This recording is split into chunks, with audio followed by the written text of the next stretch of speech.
সেউজ কোঁৱৰ পৰাগ চলিহা স্মৃতি ৰক্ষা সমিতি, শিৱসাগৰ নাট্য সমাজ আৰু চাওলুং চুকাফা ইনডোৰ ষ্টেডিয়াম পৰিচালনা সমিতিৰ যৌথ উদ্যোগত শুকুৰবাৰে আবেলি সেউজ কোঁৱৰ পৰাগ চলিহাৰ ৫৫তম মৃত্যু দিৱস উদযাপন কৰা হয়। পৰাগ চলিহাৰ কনিষ্ঠ পুত্ৰ সৌৰভ চলিহাই আঠধৰা মৃত্যু দিৱসৰ কাৰ্যসূচীত উজনিয়াল সত্ৰৰ সত্ৰাধিকাৰ লক্ষ্মীকান্ত মহন্তই পৰাগ চলিহাৰ আবক্ষ মূৰ্তিৰ সন্মুখত বন্তি প্ৰজ্বলন আৰু পুষ্পাঞ্জলি অৰ্পণ কৰি শ্ৰদ্ধাঞ্জলি অনুষ্ঠানৰ শুভাৰম্ভ কৰে। সেউজ কোঁৱৰ পৰাগ চলিহাৰ সহধৰ্মিনী তথা শিৱসাগৰ বাণিজ্য মহাবিদ্যালয়ৰ অৱসৰপ্ৰাপ্ত অধ্যক্ষা দীপালী চলিহাৰ উপস্থিতিত শিৱসাগৰৰ যথেষ্ট সংখ্যক ব্যক্তিয়ে ৪,০০০ বছৰৰ অসমৰ স্ৰষ্টা সেউজ কোঁৱৰ পৰাগ চলিহাৰ সৃষ্টিৰাজি আৰু কৰ্মৰাজিক স্মৰণ কৰে।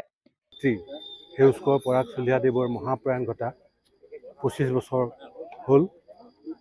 গতিকে আজি প্ৰতি বছৰে আমি খুব মহাসমাৰোহে পালন কৰি থাকোঁ, কিন্তু বিগত কেইবছৰমান ধৰি আমি এই তেখেতৰ অন্যতম যি আঁচনি চাওলুং চুকাফা ইনডোৰ ষ্টেডিয়াম প্ৰাংগণত শ্ৰদ্ধাঞ্জলি অনুষ্ঠানেৰে তেখেতৰ আজি মৃত্যু দিৱসটি আমি উদযাপন কৰোঁ। ইয়াত স্বতঃস্ফূৰ্তভাৱে আহিছিলে, কাৰণ কালিলৈকে একেবাৰে আপোনালোকে সকলোৱে দেখিছে বতৰ বেয়া, বৰষুণ দি আছে। গতিকে আমি কাকো মতাই নাছিলোঁ। এইবাৰ যোনে যেনেকৈ পাৰে জানে আহিলে আৰু সন্ধিয়াটো আমি আজি অতিবাহিত কৰিলোঁ।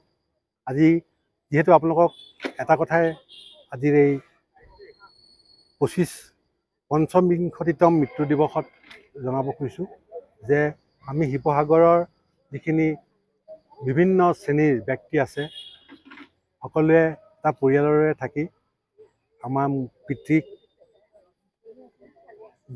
যিটো তেখেতৰ সৃষ্টিৰাজি এইবিলাক যুগমীয়া কৰি ৰাখিবৰ কাৰণে আমি চেষ্টা কৰি আছোঁ।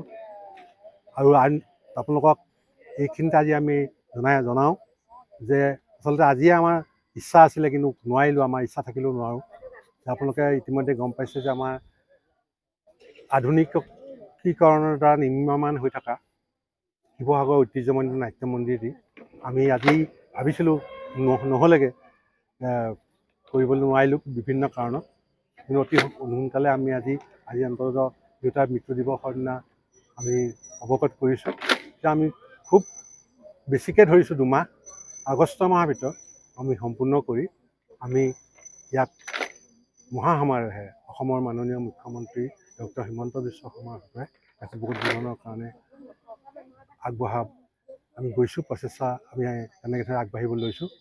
গতিকে আজি এই দেউতাৰ মৃত্যু দিৱসটিত এনেকুৱা এটা বাৰ্তাৰে আমি আজি দেউতাৰ প্ৰতি শ্ৰদ্ধাঞ্জলি জনাই আজি এই দিৱস উদযাপন কৰোঁ। শিৱসাগৰৰ পৰা ছৈয়দ মুস্তাকুৰ ৰহমানৰ ৰিপৰ্ট, অসম আদিত্য।